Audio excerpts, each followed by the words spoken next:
अकबर बीरबल की कहानी। आज की कहानी बड़ी मज़ेदार है, जिसका विषय है पेड़ एक और मालिक दो। एक बार की बात है, रोज की ही तरह बादशाह अकबर दरबार में बैठकर अपनी प्रजा की समस्याएं सुन रहे थे।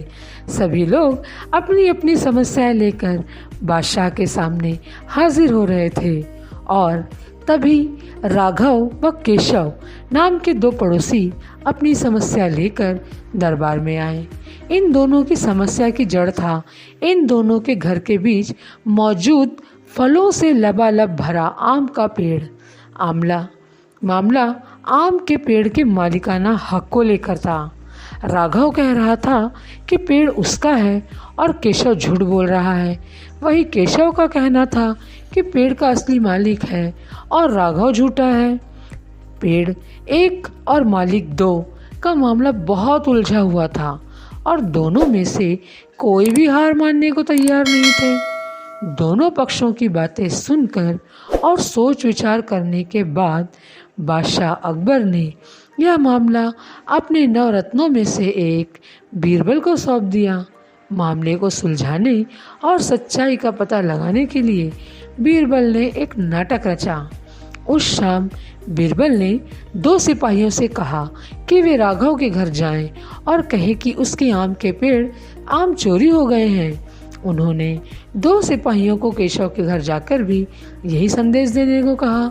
साथ ही बीरबल ने कहा कि यह संदेश देने के बाद वो उनके घर के पीछे छिपकर देखे कि राघव और केशव क्या करते हैं। बीरबल ने यह भी कहा कि राघव और केशव को पता नहीं लगना चाहिए कि तुम उनके घर आम की चोरी की सूचना लेकर जा रहे हो। सिपाहियों ने बिल्कुल वैसा ही किया। बीरबल ने कहा, दो सिपाही केशव के घर गए और दो राघव के घर।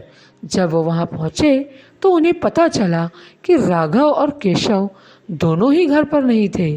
तो सिपाहियों ने उनकी पत्नियों को यह संदेश दे दिया। जब केशव घर पहुँचा तो उसकी पत्नी ने उसे आम की चोरी की सूचना दी। यह सुनकर केशव ने कहा, अरे भाग्यवान, खाना तो खिला दो। आम के चक्कर में अब क्या भूखा बैठा रहूं? और कौन सा वह पेड़ मेरा अपना है? चोरी हो रही है तो होने दो, सुबह देखेंगे। यह कहकर वह आराम से बैठकर खाना खाने लगा। वहीं जब राघव घर आया और उसकी पत्नी ने यह बात उसे बताई तो वह उल्टे पैर पेड़ की तरफ दौड़ पड़ा और उसकी पत्नी ने पीछे से आवाज़ लगाई, अरे खाना तो खा लीजिए। जिस पर राघव ने कहा, खाना तो सुबह भी खा सकता हूँ, लेकिन अगर आज आम चोरी हो गए तो मेरे पूरे साल की मेहनत पर पानी फिर जाएगा। सिपाहियों ने देखा कि घर के बाहर छिपकर यह सारा नज़ारा देखा और वापस दरबार जाकर बीरबल को बताया। अगले दिन दोनों फिर से दरबार में हाजिर हुए। उन दोनों के सामने बीरबल ने बादशाह अकबर से कहा, जहाँ अपना सारी समस्या की जड़ वह पेड़ है, क्यों ना हम वो पेड़ ही कटवा दें। ना रहेगा बांस और ना ही बजेगी बांसुरी। बादशाह अकबर ने इस बारे में राघव और केशव से पूछा, इस बारे में आप दोनों का क्या ख्याल है? इस पर केशव ने कहा, हुजूर, आपकी हुकूमत है, आप जैसा कहेंगे मैं उसे चुपचाप स्वीकार कर लूँगा।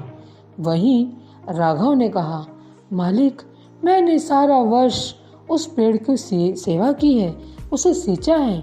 आप चाहें तो उसे केशव को दे दीजिए, लेकिन कृपा करके उसे कटवाए नहीं। मैं आपके आगे हाथ जोड़ता हूँ। उन दोनों की बात सुनकर बादशाह अकबर ने बीरबल की तरफ देखा और कहा, अब आपका क्या कहना है बीरबल?